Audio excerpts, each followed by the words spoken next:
Amigos, olá internautas, visitantes aqui do canal Jesus, Você e Eu. Hoje voltamos ao livro No Roteiro de Jesus, da FEB, organizado por Gerson Simões Monteiro.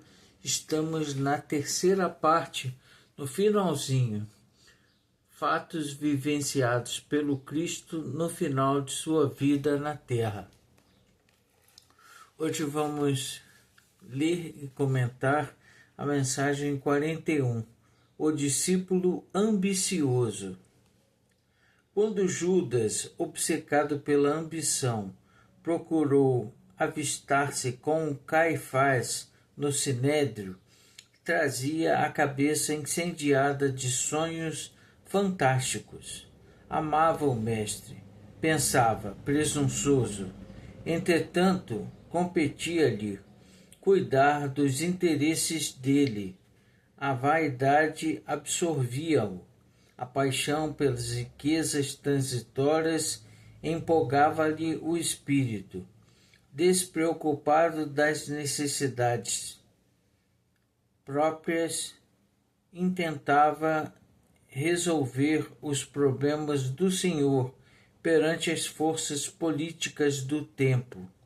Valer-se-ia da influência prestigiosa dos sacerdotes, movimentaria Jerusalém, tomaria o cetro do povo israelita em obediência às tradições dos reis e juízes do passado e, logo que fosse consolidado o poder, restituiria a Jesus a direção, a honra, a chefia.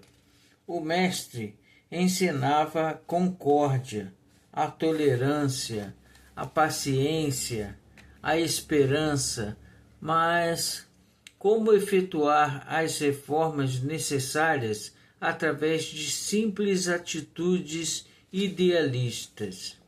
O discípulo, com atitude de homem escravizado à ilusão, aguardava Caifás, que não se fez esperar muito tempo. Na sala enorme, iniciaram discreta conversação. O sumo sacerdote, após abraçá-lo com fingida simpatia, observou em tom cordial: com que então o templo tem a felicidade de contar com a sua valiosa colaboração. Ah, sim, é verdade, exclamou o leviano aprendiz, sentindo-se envaidecido.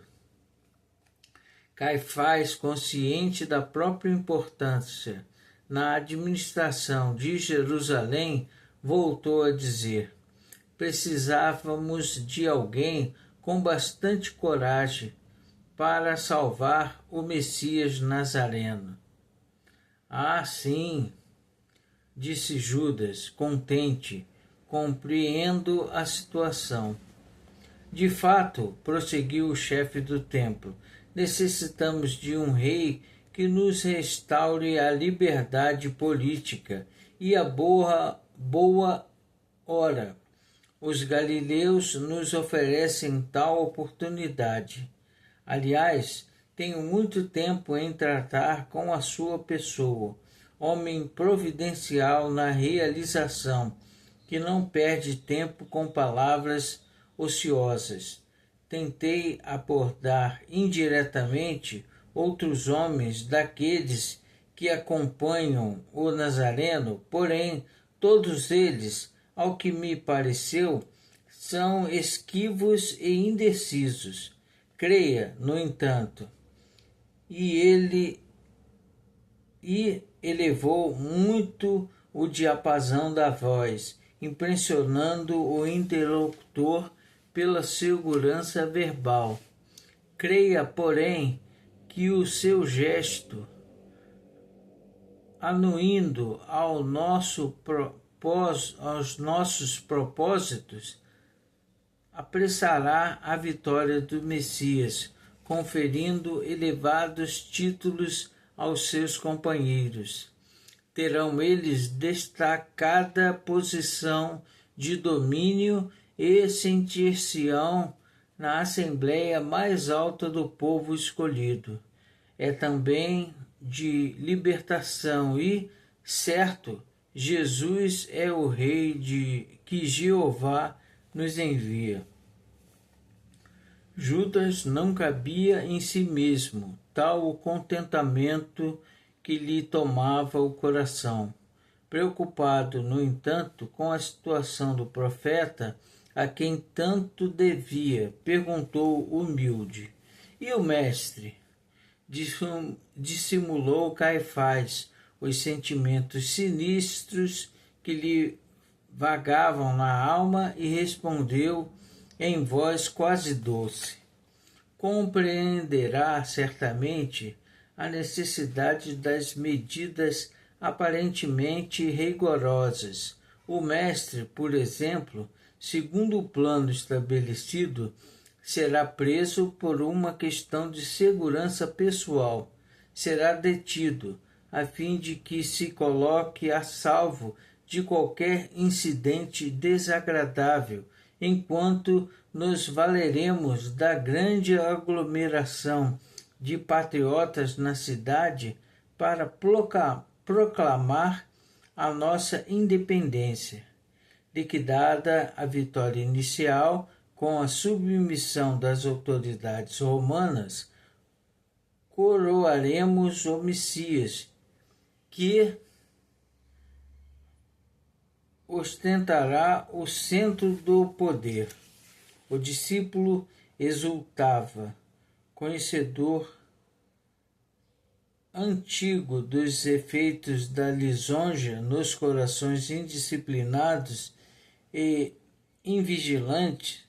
Caifás continuou: o meu prestimoso amigo, até que se resolva a situação em definitivo, chefiará os companheiros e receberá as homenagens que lhe são devidas.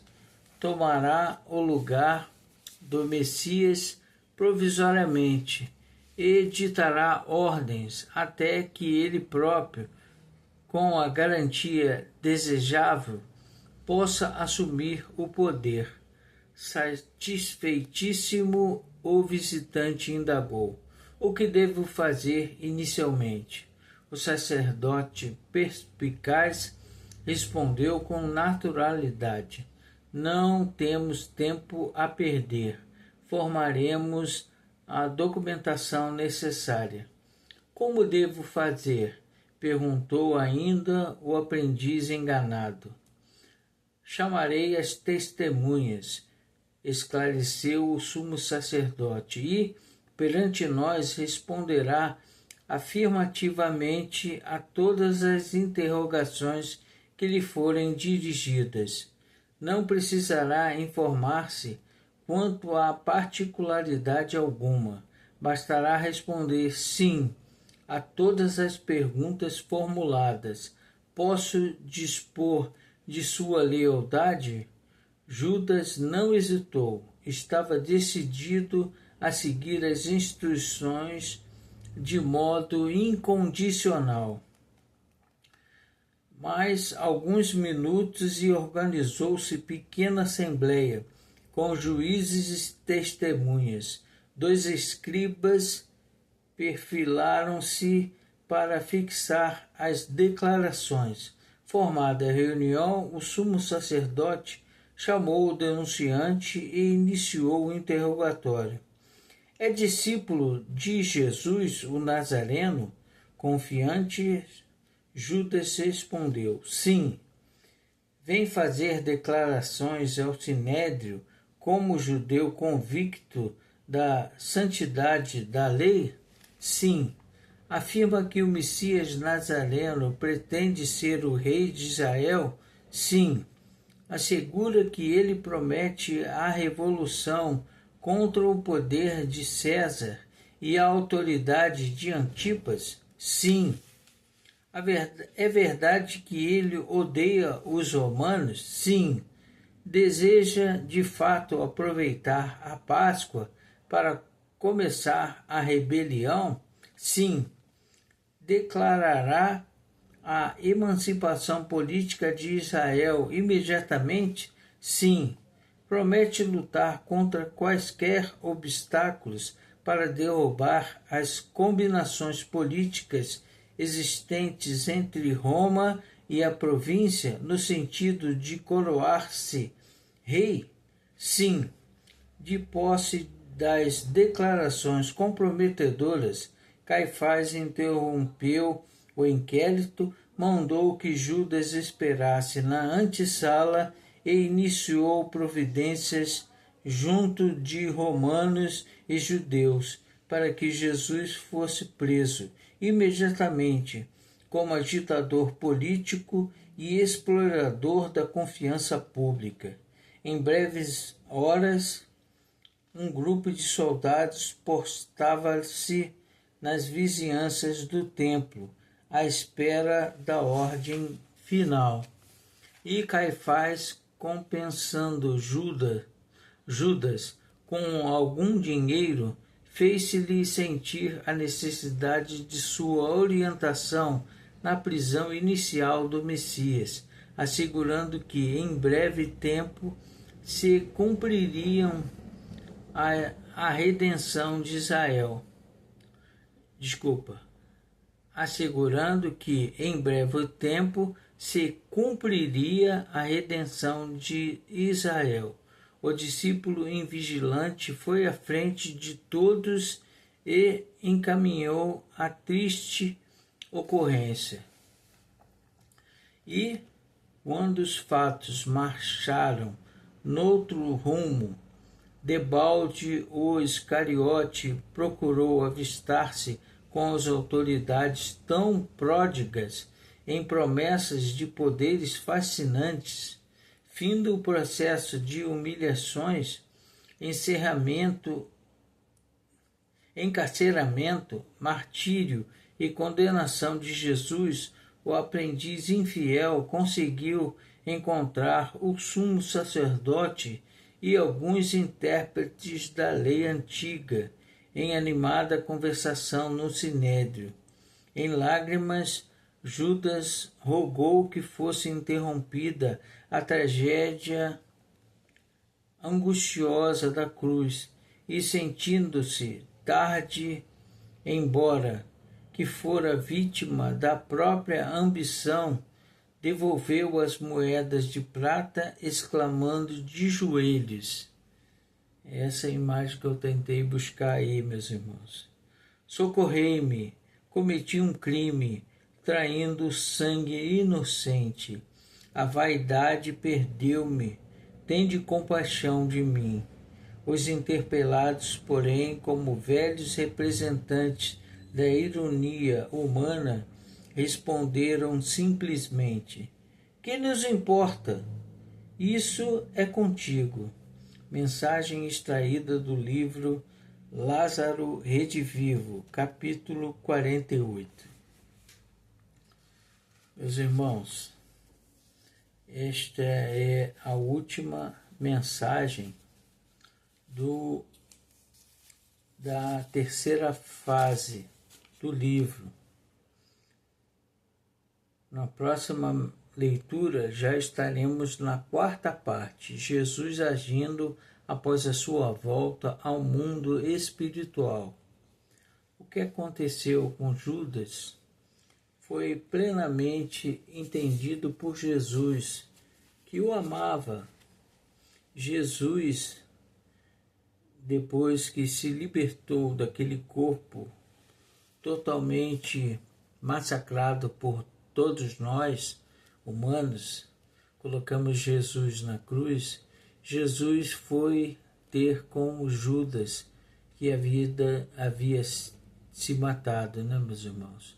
Jesus foi procurá-lo, porque sabia que ele não tinha feito por maldade, ele apenas pensava um pouco diferente do que deveria pensar.